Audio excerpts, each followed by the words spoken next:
Fala galera, boa de treino! Meu nome é Wesley Oliveira, você está no meu canal e no vídeo de hoje a gente vai falar se a predominância do tipo de fibra muscular de um determinado músculo ou grupo muscular, se isso interfere na resposta que vai ter no ganho de massa com um treino mais pesado e com menos repetições máximas ou um treino com uma carga mais leve, porém mais repetições máximas. A gente vai discutir esse assunto, vamos ver se essa mudança de treino realmente faz diferença na hipertrofia muscular, mas antes da gente se aprofundar nesse tema, eu já peço que você curta esse vídeo, compartilhe ele com seus amigos. É importante aqui também você deixar um comentário, se ao longo do vídeo pintar alguma dúvida, pintar uma sugestão para vídeo seguinte, coloca aí que eu respondo todo mundo. E é sempre fundamental que você se inscreva nesse canal, caso você ainda não seja inscrito, para você ficar por dentro de todo o nosso conteúdo.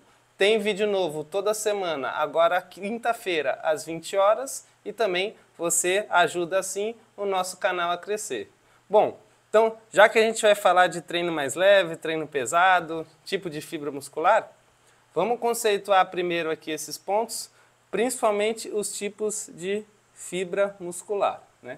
Então a gente tem lá o nosso músculo, que é o que a gente vai para a academia treinar, quer que ele cresça, fique forte, e o músculo é composto de milhares de células chamadas fibras musculares, né? E se a gente pegar essas fibras musculares, elas têm tipagens diferentes, né? Então, quais seriam essas tipagens? Essas tipagens elas estão aí na tela, né? Então, a gente tem esses grupos principais, tem diversas subdivisões, né, além dessas que eu estou mostrando aqui, mas, né, de forma geral, essas são as principais. Então a gente tem aqui essa primeira, mais avermelhada, que seria uma fibra tipo 1. A gente tem essa fibra aqui com uma cor um pouco mais rosada, né, mais esbranquiçada, que seria a fibra tipo 2A. E, por fim, a gente tem essa fibra aqui, ainda mais esbranquiçada, né? A gente vê as fibras maiores, né? Uma espessura maior, que seria a fibra do tipo 2X, ou em alguns lugares vão chamar de 2B, né? É o mesmo tipo de fibra. E o que muda de uma para outra, né? Além da cor, além da espessura, que a gente viu que uma aqui tende a ser mais espessa que a outra, o que muda, né? Essa fibra aqui do tipo 1, essa mais vermelhinha, ela tem uma produção de força, quando comparada com as demais, um pouco mais baixa, né? Ela tem um pico de tensão de ativação mais lento, mais demorado, ela demora mais para ser ativada por completo, e também com uma vantagem, ela funciona bem em exercícios de longa duração, de resistência, né? Por exemplo, um corredor de maratona, ele faz aquele exercício ali por horas, né? Dependendo da distância que ele for correr, e geralmente ele tem esse tipo de fibra muscular, em especial nas pernas, ali nos membros inferiores, bem desenvolvida, justamente que é uma atividade que ele tem que resistir por muito tempo, e a produção de força ela não necessita ser tão alta, né? Então é uma fibra que funciona bem no metabolismo aeróbico, naquele metabolismo de longa duração, porém, né, que não é o mais adequado para tarefas de força e potência, né? A gente tem a 2A, que seria uma fibra intermediária, né? Ela não é tão resistente quanto a fibra tipo 1, porém ela já tem um potencial de geração de força, né, para tarefas de força máxima e potência bem maior, e ela tem um metabolismo mais misto, né? Ela também é boa para tarefas de resistência, não tanto quanto a fibra do tipo 1, e ela também é boa para tarefas de explosão, de força rápida, mais semelhante com o que a gente faz na musculação, né? Já que a gente faz uma série pesada e depois descansa. A gente não fica 5, 6, 10, 15 minutos, né, fazendo uma série de musculação. E a fibra do tipo 2X ou 2B, aí ela já é uma fibra que tem uma resistência bem baixa, né, quando comparada às outras duas, principalmente quando comparada a tipo 1. E ela basicamente ela tem como função aí trabalhar nessas questões de atividades de força rápida, explosão e força máxima. Tiro curto e muita força, muita tensão, né? ela é bem o oposto das fibras do tipo 1. E aí, dependendo do grupo muscular, né, do músculo que a gente tem no corpo, dependendo da função prioritária dele, ele tem mais uma predominância de um determinado tipo de fibra do que do outro. Todos os músculos vão ter ali uma composição com tipo 1, tipo 2A, tipo 2B, porém, a depender daquela função do músculo, da função primária dele, ele vai ter uma porcentagem maior de um determinado tipo de fibra, e o tipo de treino que você faz também pode mexer um pouco essa proporção, né? Então, se você treina muita força, muita potência e pouco aeróbico, você tende a favorecer mais as fibras do tipo 2. E se você é um cara que desenvolve mais essa parte da resistência, da longa duração, você vai estar estimulando mais as fibras do tipo 1. As fibras do tipo 1, elas têm um potencial hipertrófico menor, né, de crescimento, e as fibras do tipo 2, elas têm um potencial de hipertrofia maior, né? Mas quando a gente pensa em quem treina por estética, né, você ter uma hipertrofia máxima dos dois tipos de fibra é interessante, né? Então tem gente que defende que um treino com mais repetições, né, um treino até a falha com mais repetições e por consequência cargas menores seria mais interessante para estimular as fibras de resistência do tipo 1, e aquele treino tradicional com cargas mais pesadas, repetições, zonas de repetições máximas mais curtas, né, 6 a 8, 8 a 10 ou até menos, seria mais interessante para desenvolver as fibras do tipo 2. Então, por isso que muita gente reveza aí as cargas de treino, né, para fazer ao longo da jornada de treino, de um ano, de um mês, enfim, até da própria sessão de treino, você revezar isso para dar um tipo de estímulo mais abrangente, né? Então, se a gente vinha falando que o tipo de fibra predominante do músculo vai muito da sua função, vamos pegar, por exemplo, o grupo muscular que foi analisado aqui nesse estudo, que é o grupo do tríceps sural, a famosa panturrilha, né? Então, a panturrilha ela é composta por dois músculos aí, de forma principal, né? Então, a gente tem o gastrocnêmio, nessa imagem aqui mais à esquerda, onde eu estou com o mouse. Ele é dividido em dois, mas é o mesmo músculo, né? Então, a gente tem essa parte, para o lado aqui do dedo mínimo, né, do mindinho, é o gastrocnêmio lateral, e a parte aqui, né, mais para o lado do dedão, é o gastrocnêmio medial. Então, é o músculo principal, o músculo mais forte da panturrilha. Por baixo dele, a gente tem outro músculo aqui que auxilia nesses movimentos, né, do tornozelo, que é o sóleo, né? Aqui a gente já vê que o gastrocnêmio ele começa aqui nessa parte de trás do joelho, então ele participa um pouquinho também dos movimentos do joelho, e o sóleo não, ele já começa abaixo do joelho, ele só participa mesmo dos movimentos dessa região do tornozelo. Então, se a gente for ver aqui, a gente acabou de falar que dependendo da função do músculo, né, ou de uma porção de uma determinada parte do músculo, ele predomina mais um determinado tipo de fibra, né?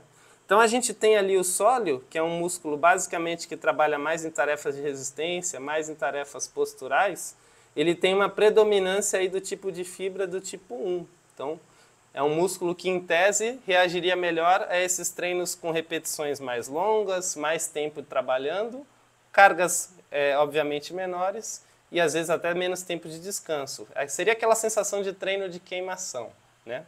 Já o gastrocnêmio, esse músculo mais superficial, que é o principal, predominante ali da panturrilha, ele já teria uma composição ali mais mista, né?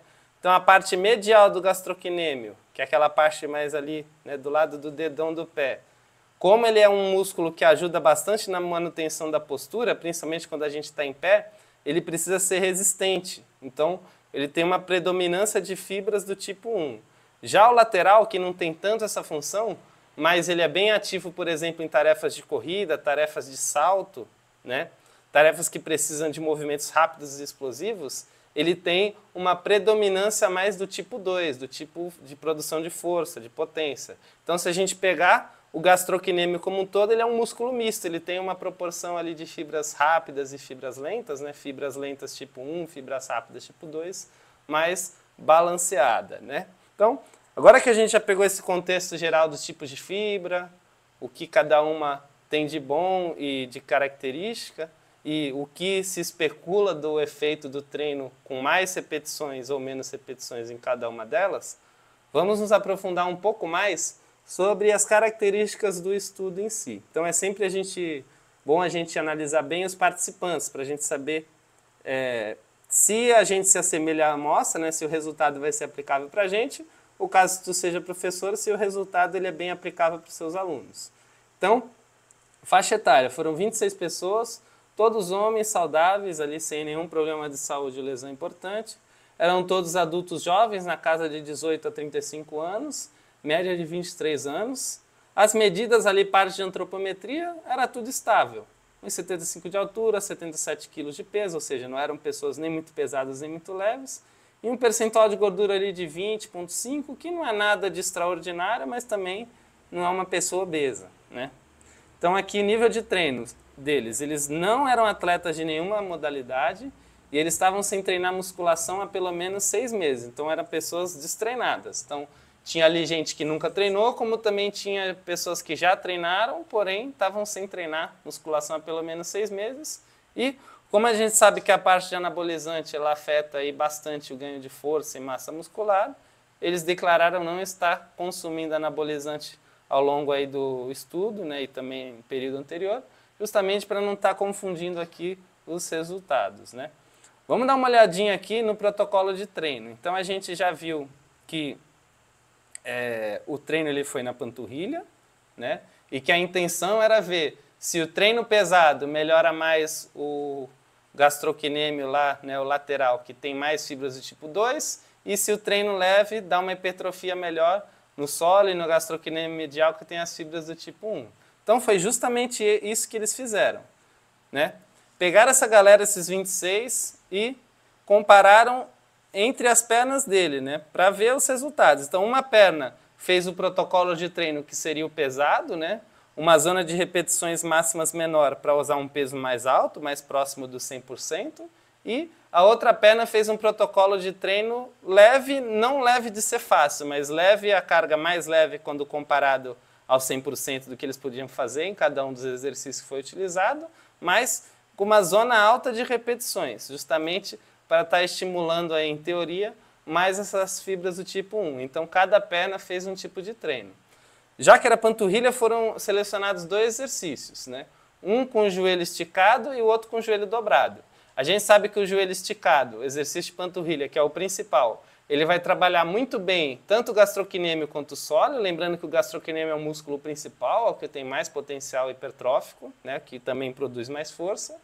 E o joelho dobrado, ele vai trabalhar o gastrocnêmio também, mas geralmente ele é mais utilizado para o sóleo, né? Pensando com a hipertrofia da panturrilha como um todo, a gente já discutiu isso aqui, geralmente os exercícios com o joelho esticado são mais efetivos, mas no caso utilizaram aí os 2, né? Então foi um estudo que durou 8 semanas, que dá mais ou menos 2 meses, né? Com 2 treinos por semana, sempre em dias não consecutivos, para dar tempo de descansar. E o volume de treino nesses 2 exercícios foi de 4 séries, né? A perna que fez o treino leve, né, no caso com a carga menor, foi uma janela de 25 a 30 repetições máximas. Então quando eu falo repetição máxima é aquela que você faz até a falha, até cansar, até você não conseguir mais completar uma repetição. E a perna que fez o treino pesado fez a faixa ali de 6 a 10 repetições máximas, justamente para estar usando uma carga maior. Esse peso era sempre ajustado ao longo do treino, então na medida que ficasse fácil ali atingir o teto de repetições, se aumentava a carga. Quando não dava para atingir nem a parte mínima ali, né, os 6 ou as 25 repetições, se diminuía a carga para ficar a falha sempre dentro dessa janela de repetições para o leve e para o pesado. Descanso, tinha 1 minuto e meio entre séries e quando terminava o exercício, 3 minutos para o próximo exercício. A cadência, né, o tempo de trabalho em cada fase do movimento. Lembrando que a gente tem fase negativa ou excêntrica, que é quando o músculo alonga, e fase positiva ou concêntrica, que é quando o músculo encurta. Então tinha uma fase negativa de 2 segundos e a positiva ela não tinha um tempo determinado, mas era controlada, né? Eles fizeram também alguns monitoramentos aqui, né? Então na parte da dieta. No dia do treino eles tomavam uma dose de whey de 24 gramas, de whey isolado. A gente sabe que o consumo de proteína ajuda, né, na hipertrofia, também no ganho de força, né, principalmente hipertrofia. E eles utilizaram isso como um reforço ali, né, para a galera, para ajudar nesse ganho de massa muscular.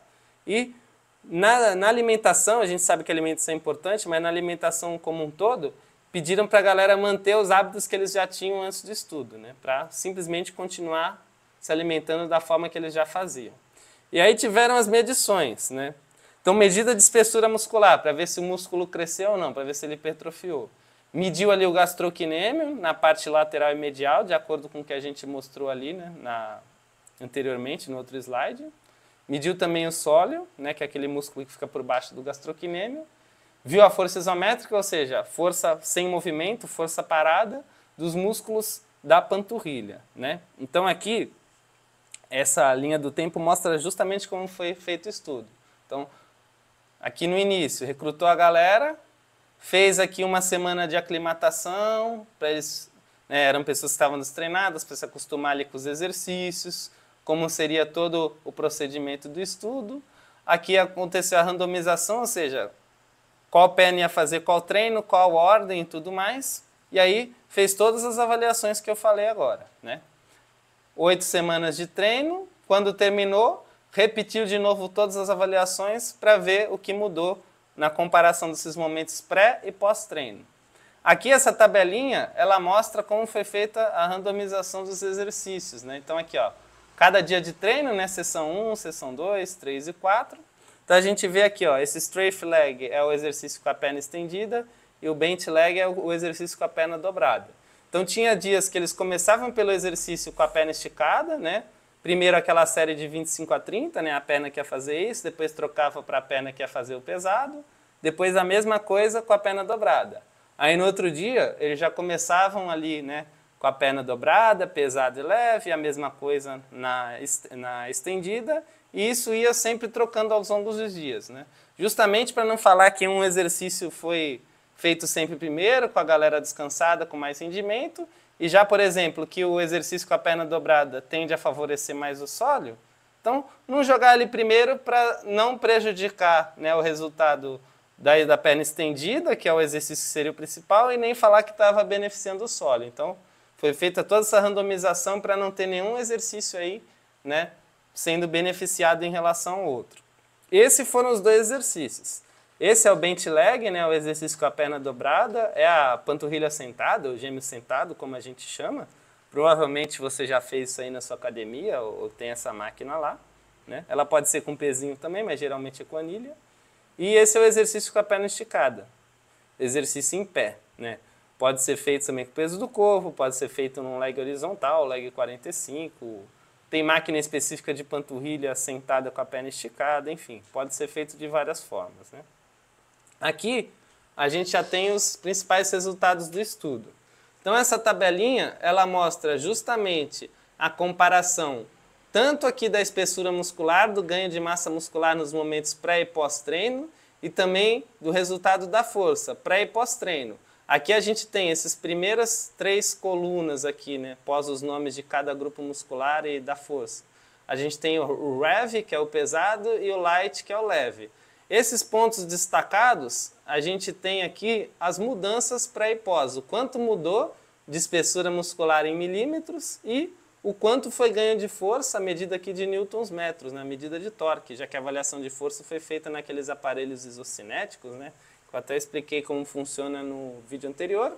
Basicamente é uma máquina computadorizada, você aplica a força nela, se for isométrico ela trava na posição que você quer e ela registra o quanto de força que você aplicou. Quando é isométrico, geralmente 5 segundos, fazendo o máximo de força possível, no caso aqui com a panturrilha, né? A região do tornozelo, e o aparelho registra qual foi o pico de força produzido nesses 5 segundos. É assim que funciona o teste, né? Então a gente tem aqui, primeiro, sóleo, depois o gastrocnêmio, né, músculo principal, medial, perto aqui, lado do dedão, parte de dentro, e lateral, parte de fora, parte ali do dedinho, e a força é o último dado.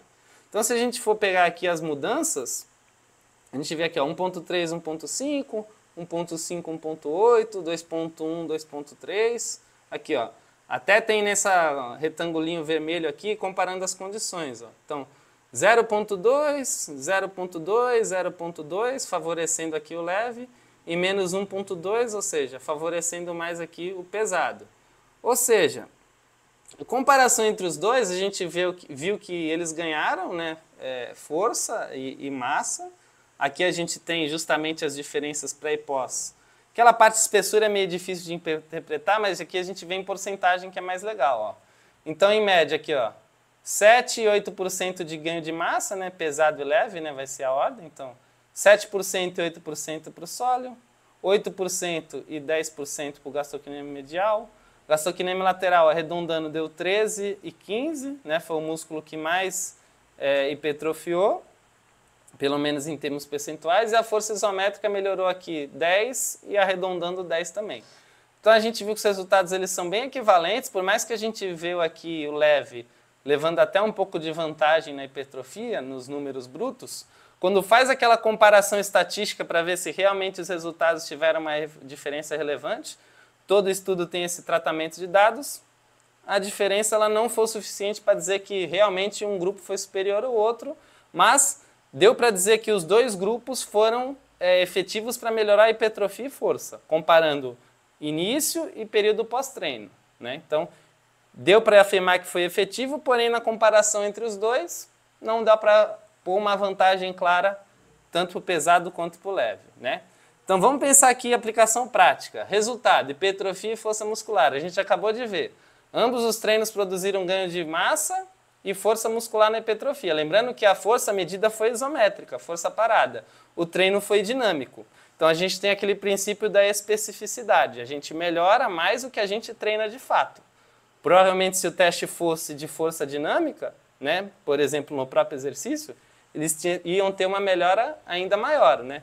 Então dá para falar que tanto o treino mais leve, com mais repetições, quanto o treino mais pesado, com menos repetições, se ele for levado até a falha, ambos são efetivos para hipertrofia, para ganhar massa muscular e também para ganhar força.